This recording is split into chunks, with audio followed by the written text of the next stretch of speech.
Hey there witches, this is Sarah's and welcome to another speed paint video with story time. I am loving doing these digital drawing dishes, but this one did not want to come together and it was driving me crazy. I think this is my fourth time trying to record it. The script wouldn't come together, it was very bashy, it wasn't the direction I wanted to go, and then when I tried to go the other direction, it was an extreme. And it doesn't help that I had a lot of real life events. Originally it was supposed to be a surprise birthday party for just one of my friends, and then they surprised me and said it was also for me because my birthday was the next week. But I'm back, I'm ready to make videos, so let's get going. Today's piece is a picture of a friend of mine's roleplay character from Final Fantasy XIV named Tetsuro. Tetsuro is a kitsune, and I wanted to embody that with that sort of tricky pose and sort of spiritual lighting by putting the moon behind him. And I think it came out pretty well. Today's story time, it talks a little bit about other beliefs that aren't Christian, aka, not conservative. So if you're easily offended or you don't like listening to that kind of stuff, feel free to go ahead and stop watching. I want you guys to keep in mind that throughout this talk, I am not anti-Christian. There are good Christians and there are bad Christians, and I've met both. So I let the person tell me what they are, not what they believe. So, to get things started, there are confrontation basics that me as a hopeful someday parent have kept in mind, and as a soon-to-be aunt.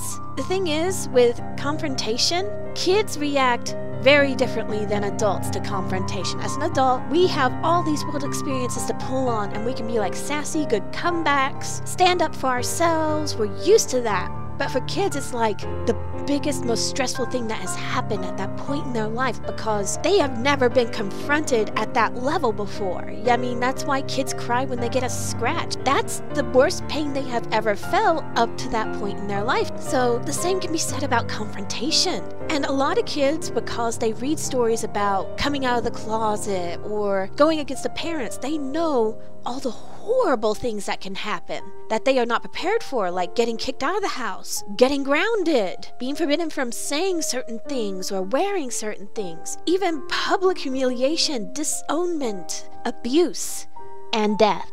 And of course, kids, they don't react like adults to the confrontation. I mean, there's defiance, there's running away, there's leaving as soon as they turn 18, joining the military just to get away, moving in with someone to get away that may not always be the best person, that may actually be really bad for them, but they don't know that because they haven't experienced life yet. Confronting children, I believe, should be done gently. It should be done calmly, with discussion, and no hate. It should be done with understanding. If the parent is disappointed, say it gently, but remind the child that you're not going to stop loving them, because that is the thing that every child, no matter how old they are, whether they're a child, a tween, a teen, a young adult, an adult, a 30-year-old, knowing that they are still loved despite going against what the parent believes. It opens doors, it opens conversation, and it protects lives. My own confrontation with my mother about my witch books didn't go the way that I'm describing. And I am speaking from experience. If my mother had been gentle, if she had said, hey, I found these, I want to know that you're okay, that you're not doing anything to hurt yourself, that you're not doing anything to hurt others. If she had said, I want you to go to church, I want you to read the Bible, or just gently. I may not have done those things, but I also wouldn't have reacted as horribly as I had. But she didn't do it gently. See, the thing that happened is, as you may have known from my previous videos, I was raised Christian in a very twisted way, but I was Christian.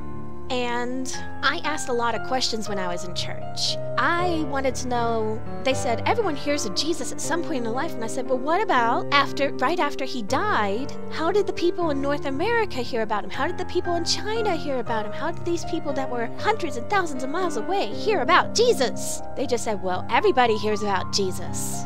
And I'm like, how?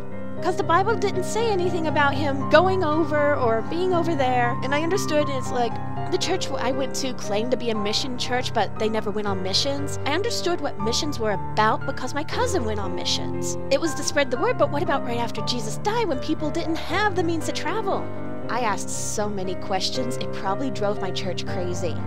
Of course, there were so many things that just didn't make sense to me that my church refused to cover.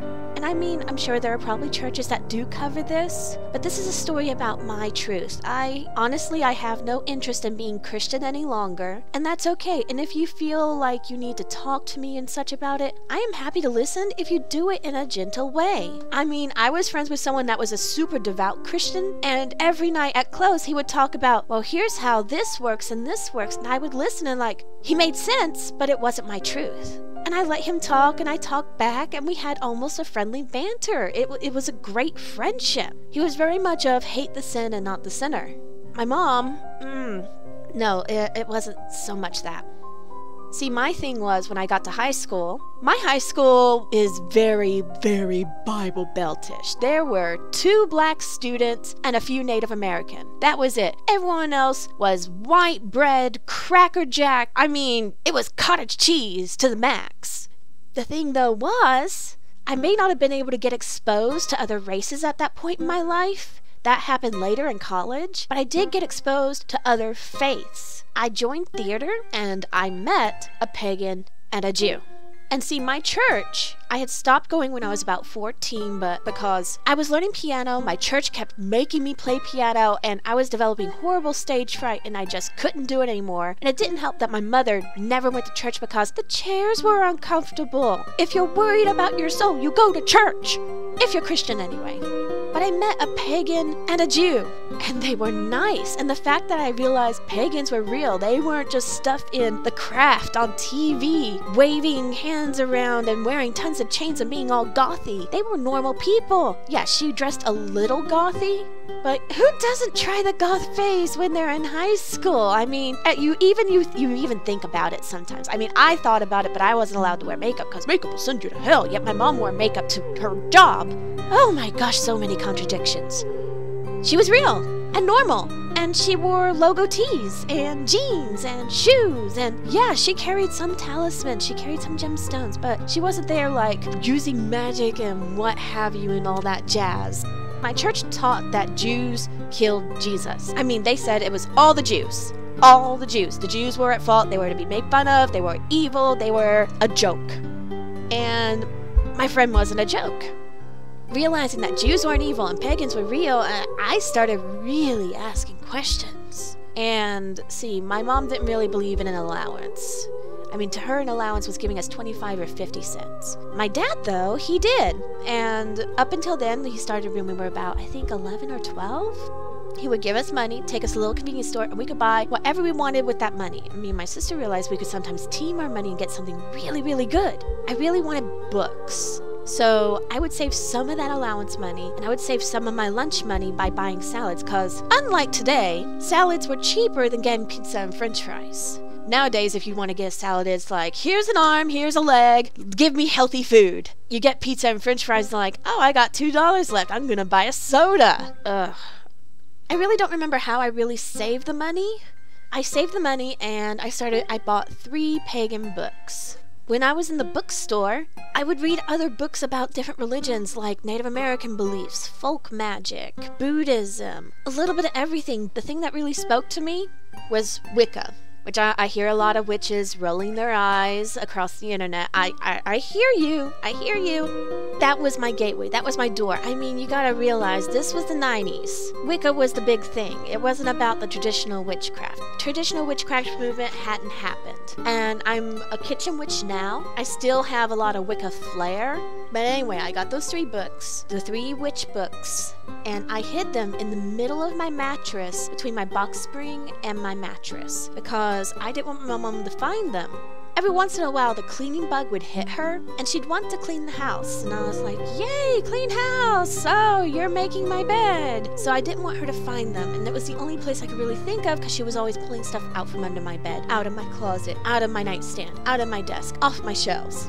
And it was the only place I knew that I could hide them. At one point, she decided she wanted to put some boxes in my room. Me and my sister no longer shared a room. My sister took the master bedroom, which had originally been a junk room, and cleaned it up and made it her bedroom, and I had my own bedroom. I didn't want the boxes in my room. I struggled to keep it clean for my mom's hoarding. I did not want the hoard to come into my room. And we were arguing, and she was sitting on her bed, in her bedroom, and I was standing in the doorway yelling. I don't even remember the exact words that were said. I just know it was about boxes. And then she said, this is the confrontation. This is the bad thing. This is where she screwed up as a parent. She said to a teenager who had never experienced this level of confrontation, "It doesn't matter. I found your witch books." I mentally crashed. I just went numb. I couldn't feel anything. I couldn't do anything. I couldn't speak. I don't even know if I was breathing. All I really remember is I had to get away. I had to escape that feeling, that hopelessness, that my life is over sensation. I mean, looking back, it really wasn't. All the things I'd read about the disowning, the kicking out, the lack of love.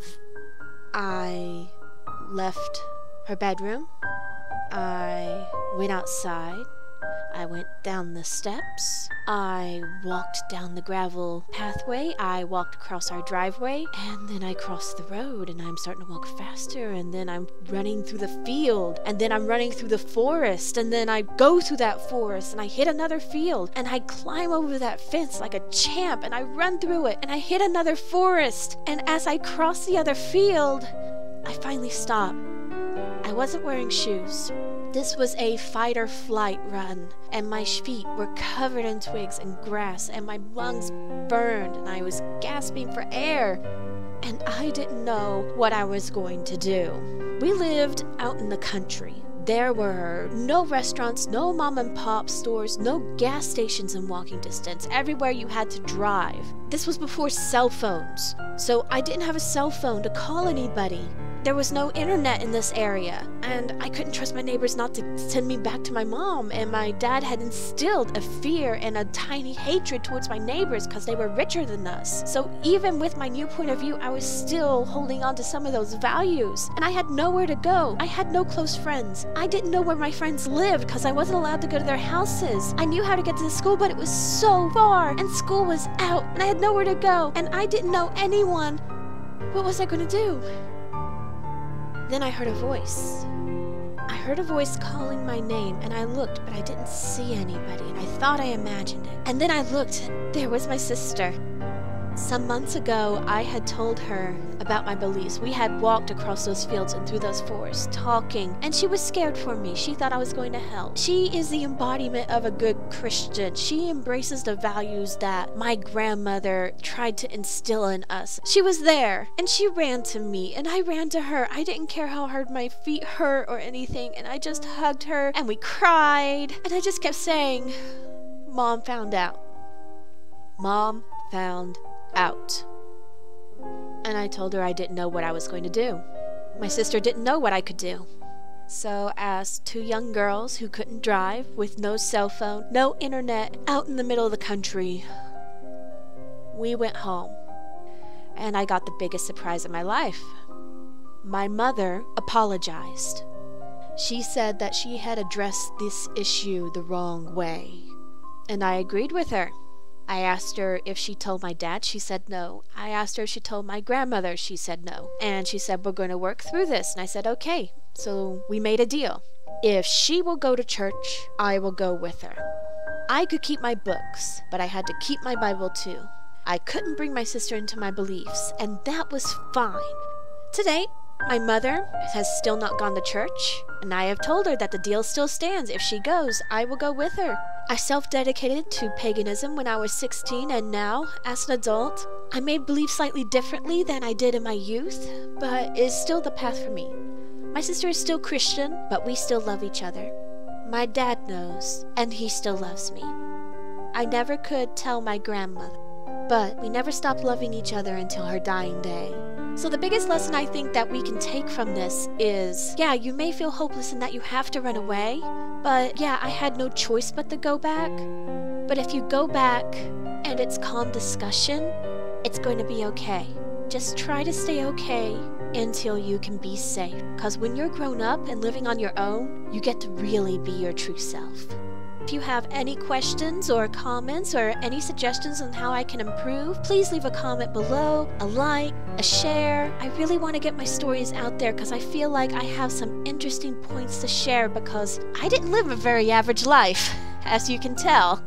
So in the meantime, take care of each other. Blessed be. Go out there and keep creating.